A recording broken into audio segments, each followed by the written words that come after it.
It's a normal Tuesday in Kentucky, or at least, that's what it seems at first. The neighbors can't help noticing a strong smell of burnt meat, and a sudden heavy noise tells them where this smell comes from. A group of cows run down the road with their backs on fire as a mysterious spaceship flies away from Earth. The spaceship enters a tunnel of Mars and, seconds later, a whole fleet is leaving the planet and making its way to ours. The next day, Press Secretary Jerry presents pictures of the UFOs to American President Dale, claiming that people will love it if they make an official announcement about them. Uptight General Decker disagrees, saying this should be a national secret and they should get ready to defend the planet, but General Casey thinks Decker's jumping to conclusions because they don't even know if these aliens are hostile. Scientific advisor Professor Kessler points that these must be intelligent, peaceful beings, because by definition, an advanced civilization isn't barbaric. Dale decides to ignore Decker's worries and go ahead with the official announcement on TV. The rest of the world doesn't even suspect what's coming and they're living their everyday lives as usual. First Lady Marcia insists on redecorating the White House, ignoring her daughter Taffy's disapproval. In Las Vegas, ex-boxer Byron is working at a casino when he receives a call from his ex-wife Louise, who is worried because their 2 sons haven't been home in 2 nights. Byron tells her to take it easy because that's just how teenagers are at that age, and he promises to visit soon. Casino operator Land argues with his hippie wife Barbara, a recovering alcoholic that is tired of sitting around the casino and watching others drink while her husband works. Instead of paying some attention to her, Land gets her off his back by giving her money so she can go gambling. In New York, talk show host Natalie calls her boyfriend news reporter Jason to show off the fact the president will cut in her show for the official announcement. Jason doesn't understand how this is possible since Natalie's show is far from serious, but soon her words prove to be true when Dale appears on TV to announce the incoming arrival of Martians. Everyone in the country is watching, including young Richie while he works at the donut store, and Barbara while she meditates, thinking the visit of aliens is a sign. The people at the casino, like Byron and his co-worker Cindy, are watching too. In fact, everyone stops what they're doing to do so except for a rude gambler that wants to keep on playing. The next day, every newspaper publishes pictures of the spaceships. Jason gets jealous because Natalie will be having Kessler at her show, which doesn't make sense either. She's also the only person their dog will listen to. In Kansas, Richie returns home to learn his brother Billy is joining the military, which makes their parents very proud. Grandmother Florence, however, isn't in a good mental state and never understands what's going on. In Washington, Louise is going through her usual route as a bus driver but stops when she sees her sons Cedric and Neville at the arcade. The boys are very good at the game they've chosen, which involves shooting aliens, but Louise doesn't let them finish their match. She just grabs them by their jackets and scolds them for cutting class as she drags them into the bus, where she receives applause from the passengers. In the same neighborhood, Jerry uses the work limo to pick up street workers. Later, Kessler appears in Natalie's show explaining that our probes didn't find out about the aliens before because they live under the surface of Mars. He also says he's always liked Natalie's work and flirts a lot with her, which explains why the government chose her show instead of a serious venue. It makes Jason even more jealous as well. Suddenly, TV signals all over the world are interrupted when the Martian leader appears on the screen, speaking a language humans can't understand and making a circular gesture with his hand. The White House holds an emergency meeting where Kessler explains his theories on Martian anatomy and insists they should be peaceful because they're smart. Another doctor presents his translation machine, but when he runs the Martian's transmission through it, only gibberish comes out. A few hours later, Jerry and Dale talk to the press, promising a diplomatic meeting with the aliens is in the works. Meanwhile, Billy's family and girlfriend see him out when he's leaving for the army base, and afterward, Richie drives Florence back to her nursing home. There, Florence spends most of her time listening to country music by Slim Whitman. In Las Vegas, Byron is going for his daily run when he's interrupted by Land, who needs Byron to beat up a guy for him that owes him money. Byron turns the job down, explaining he's trying to live an honest life now so he can get back together with his wife.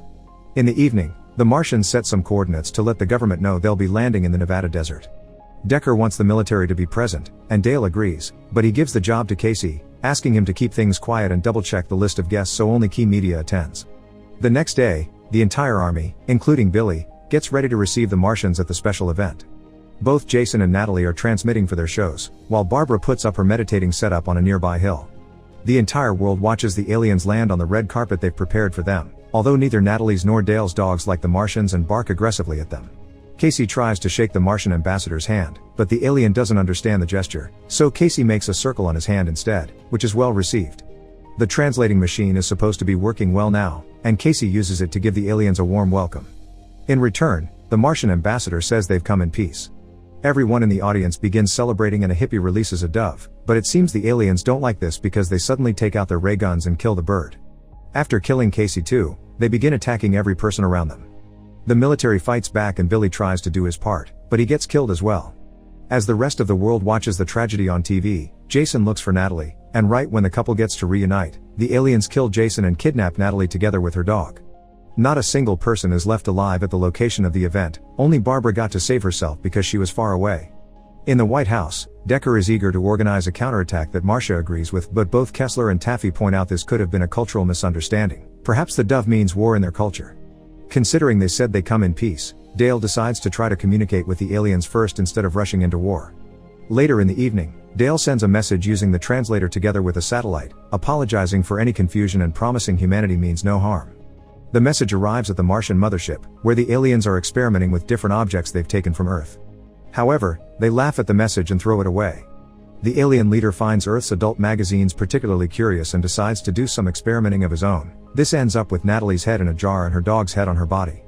Meanwhile, Barbara finds Land still worrying more about his business than the planet's current problem, which drives her to drink again. One of the few aliens that were killed by the military is now being inspected by Kessler, who discovers the Martian's body is full of a disgusting green goo. Byron calls his family to check on them and learns his sons will be going on a tour of the White House with their school. Sometime later, the Martians send a message back to Earth, issuing a formal apology and asking permission to speak to Congress, which Dale accepts. The next day, the aliens land in Washington for the meeting, but the Secret Service doesn't allow Dale to attend as well.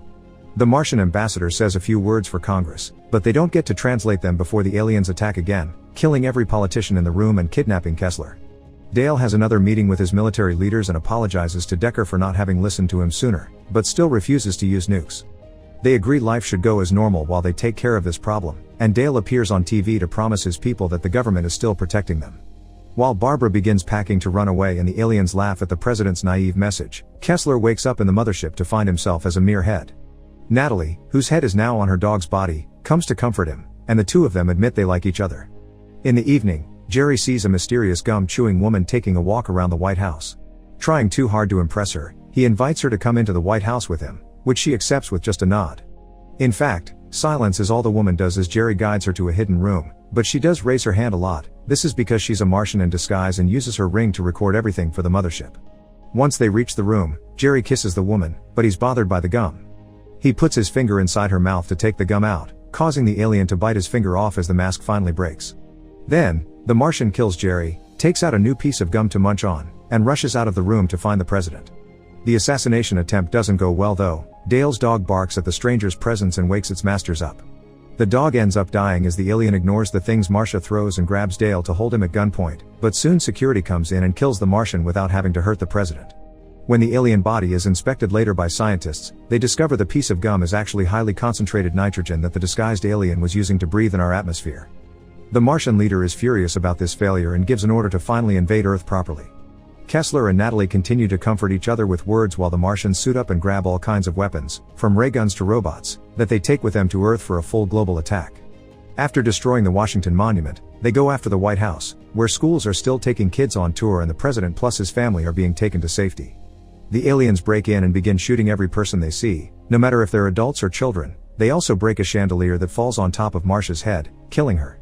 Security manages to kill various aliens in return, which allows Cedric and Neville, who have come here with their school, to steal a pair of ray guns and use their video game experience to kill a bunch of Martians as well, giving Dale and Taffy the chance to escape. Dozens of spaceships surround the planet and attack every city and town they can find. Land is still trying to make business and ignores his clients' warnings when they see the aliens arrive, which gets everyone killed when the building they're in is shot down. Cedric and Neville return home and defend their mother while she calls Byron, but the call is cut short when the aliens destroy all the wires on the street. In Nevada, Barbara is trying to escape in her husband's private plane to the Tahoe Caves where she can't be found by the Martians, but she needs someone that knows how to pilot now that Land is dead. The show of renowned singer Tom Jones is also interrupted by the aliens, who sneak in by taking the place of the backup singers before they begin killing everyone in the casino. Tom runs away and bumps into Byron, who knocks out a Martian and gathers some ray guns so they can defend themselves. Now Byron, Tom, Barbara, Cindy, and the rude gambler form a party to try to escape in Land's plane as Las Vegas catches fire under the alien attack. Meanwhile, Dale is safe in his bunker with his military leaders when he receives a call from the French president, who claims he's made a deal with the Martians. Dale tries to warn him it's a trap, but it's too late. The aliens immediately begin destroying the French government as well. Feeling hopeless, Dale finally gives in and gives Decker permission to use nuclear bombs, but it's pointless. The Martians use a special gadget that absorbs the explosion and then takes it to the leader, who proceeds to swallow it with a laugh. Richie gets into an argument with his parents, who want him to stay behind and defend their home, but Richie prefers to leave and rescue Florence. This turns out to be the perfect timing, because as soon as he gets in his truck, an alien arrives piloting a giant robot and destroys every trailer in the area before going after Richie. Fortunately, the boy gets an idea and drives under a bunch of electrical wires, getting the robot to bump into them and get electrocuted. Outside the casino, the rude gambler disapproves of Byron being the leader and goes his own way, which causes him to bump into an alien. Trying to negotiate is pointless and the Martian kills him anyway, only for a second later to get killed by Barbara in revenge. Back to Richie, he arrives at the nursing home, which is already under attack, and rushes to Florence's room. A group of Martians is about to kill her, but when Richie comes in, Florence turns around and accidentally disconnects her headphones from the record player. This causes the song to be played through the speakers, and the aliens' heads start exploding, revealing their only weakness, Slim Whitman's Indian love call song. The Martian leader together with 2 alien soldiers breaks into the president's bunker and kills Decker by shrinking him and stepping on him. The rest of the security guards are killed with ray guns, and Dale decides to buy some time by giving a heartfelt speech about different cultures coming together to work as one. This makes the Martian leader cry, but as he comes closer to shake Dale's hand, it's revealed the fingers are just another gadget that kills the president as well. Meanwhile, the casino party finally reaches the plane, but there's a group of aliens together with the ambassador waiting outside the hangar. To buy his friends some time, Byron goes to the Martians and challenges them to a boxing match. He manages to knock out the ambassador, but then all the other aliens jump on him as revenge. Barbara and Cindy can only watch with sadness how Byron is beaten up by the green crowd as Tom flies them away. In Washington, Louise continues to protect her sons when a bad feeling takes over her. Richie and Florence are driving around town with Indian Love Call playing at full volume to kill every alien in the area. Eventually, they make it to the radio station, and they begin transmitting the song for the whole country to hear. Soon, everyone catches on to this tactic. People all around the world play the song on their stereos, the military walks the streets with tanks that are also playing it through their speakers, and the song is also transmitted to the spaceships that are still flying around the planet. As the ships begin crashing against each other and even the leader succumbs to the music, Kessler and Natalie confess their love for each other, kissing right before the mothership crashed into the sea. Peace has already arrived by morning. As workers begin piling up alien bodies, Taffy acts as a representative of the government and gives Richie and Florence the Congressional Medal of Honor in the ruins of the White House. In town, Louise puts her sons to work while trying to ignore the bad feeling in her chest. She hasn't got anything to worry about though. Byron is fine, and he's now arriving home to reunite with his family. In Tahoe, Barbara, Cindy, and Tom emerge from the caves completely unharmed. The local animals quickly surround them, and Tom decides to celebrate humanity's victory by singing "It's Not Unusual."